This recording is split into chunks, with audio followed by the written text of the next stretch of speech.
అమృతపాణి గురించి అమృతపాణి బాగానే ఉంటుంది కానీ ఇది ఏమన్నా తెగులు గిల్లు వచ్చిందంటే ఇబ్బంది తెగుళ్ళు అట్లా అనమాట.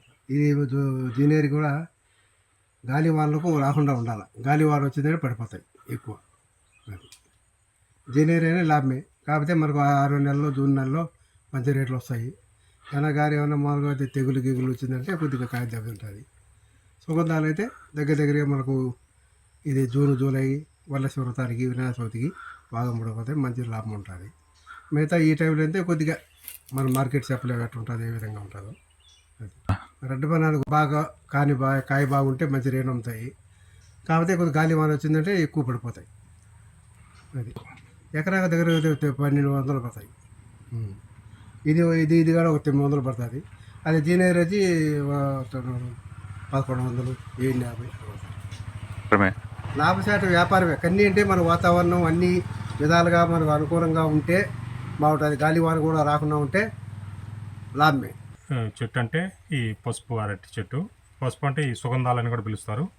ఇది అతి తక్కువ కాలం ఖర్చుతో రైతులు గడ్డెక్కచ్చు. నేను ఎందుకంటే సత్వాలు ఎక్కువ చేయాల్సిన అవసరం లేదు, అలాగే ఎక్కువ పెట్టుబడి కూడా అవసరం ఉండదు. పిల్లలు కూడా తక్కువ రేటుకే దొరుకుతాయి. గడ్డ పిల్లలు అయితే ₹2, ₹3 అట్లా పడతాయి. మొలక పిల్లలు అయితే ₹10 అట్లా పడతాయి. మొలక పిల్లలు తీసుకుంటే అన్నీ ఒకేసారి దిగిపోతాయి. గడ్డ పిల్లలు అయితే ఒక వెనక ముందు రావడం కానీ అట్లా ఏదైనా కొద్దిగా లేట్ అవ్వడం, కటింగ్ గెలలు కోతకు లేట్ అవ్వడం జరుగుతుంది. పోతే ఈ సుగంధాలు అనేది ఎక్కువ లాభసాటిగా ఉంటుంది రైతుకు. మెయిన్ ఈ వర్షాలు పడినప్పుడు కానీ, వర్షాలు పడి గాలి ఎక్కువ తోలిందంటే రైతుకు ఏ అరటైనా ఇబ్బంది. ఇప్పుడు రెడ్ బనానా కావచ్చు, సుగంధాలు కావచ్చు, ఇంకోటి పచ్చ కావచ్చు, మన యాలకులు కావచ్చు. యాలకులు కూడా సేమ్ ఇలాగే ఉంటాయి, కానీ చెట్లు అవి ఒక రేటు ఎక్కువ, కానీ ఖర్చు కూడా ఎక్కువ పెట్టాల్సి ఉంటుంది. అది మొలకే ₹30 అలా పడుతుంది, ₹22 అట్లా పడుతుంది మొలక. కానీ వాటికి ఎక్కువ కేర్ తీసుకోవాల్సి ఉంటుంది. ఈ సుగంధాలు చాలా వరకు బెటర్ రైతుకు, తక్కువ ఖర్చుతో మంచి ఆదాయం పొందొచ్చు. పెట్టుబడి కూడా ఎక్కువగా పెట్టాల్సిన అవసరం లేదు. తక్కువ ఎరువులు వేసుకున్నా, పలచగా ఈరి చల్లుకున్నా కూడా ఈ పంటలు ఇదవుతాయి, దిబ్బెరువు అది వాడి. సుగంధాలు ఎకరాకు వచ్చి 1000 చెట్లు పడతాయి.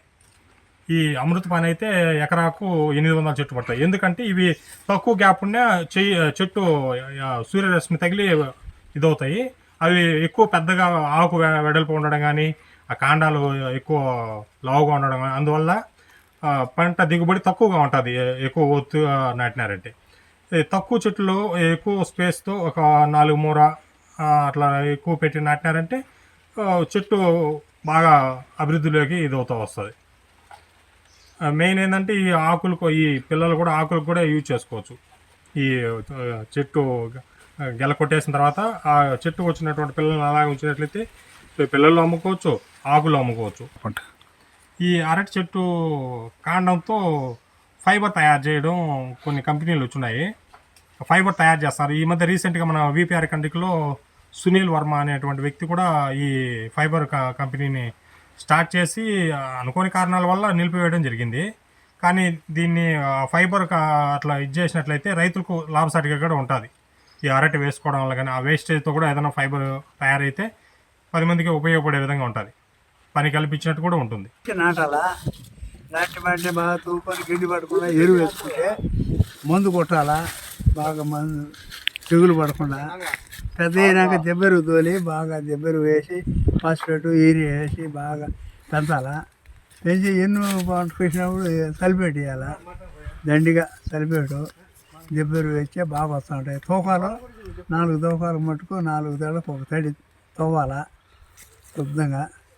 బాగా ఎన్నుకు వచ్చినప్పుడు బాగా మట్ట తెగులు లేకుండా మందు కొట్టుకోవాలి. మట్ట తెగులు మందు కుట్టినామంటే బాగా వస్తాయి. అది బాగా శుద్ధంగా వచ్చినాక కాయలు తెగేటప్పటికి వ్యాపారులు వచ్చి కొట్టుకొని పోతారు. అంతా ఇంకేమన్నా ముందుగానే బాగా పెద్దవి అవుతాయి. సుగంధాలు బాగా ఎత్తుగా పెరుగుతాయి, వాటి కురుకులు పెట్టాలా. అవి బాగానే ధరము. ఈ జీనర్ అయితే బాగా అమ్ముతాయి. ఇంకా లేదు అమృతపాణి నాటాలంటే పెద్ద బాగా వస్తుంది. గొర్రెలేమో పెద్ద గొర్రెలు, అవి తెగిపోతాయి. బాగానే కాయ వచ్చి బాగా లావు వస్తుంది. అవి గాలి కానీ తోలుకున్నా అంటే ఎప్పటికైనా లెక్క బరాద 5 నూరులు 6 నూరులు వస్తుంది గొలకు బాగా. అది అమృతపాణి నాటితే ఆ మూటిల్లో మా పక్క నాటింది అంతా బాగా సత వేయాలి. సత వేయకుంటే కానీ ఫాస్ఫేటు, యూరియా, పొటాసు, ఆ గొలకల మందు అంతా వేయాలి. వేస్తేనే చెట్లు తెగులు పడకుండా బాగా వస్తాయి. అది ఏమన్నా చెప్పు. ఇలా కాటమరెడ్డి నా పేరు, ఎలమరెడ్డి కాటమరెడ్డి, దేశెట్టిపల్లె. ఏమంటే తక్కువ వచ్చే సన్నగా పోయి ఎన్ను బాగా రాదు. 4 ముళ్ళ జానలు పెట్టినామంటే ఎన్ను బాగా వస్తాయి, 200 కాయలు వస్తాయి. ఇప్పుడు చిన్న వచ్చే దగ్గర పెట్టినామంటే సన్నగా పోయి సన్నగా వలలు తీస్తాయి.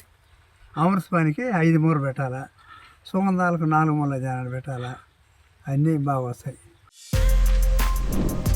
For more videos like this, subscribe Big TV channel.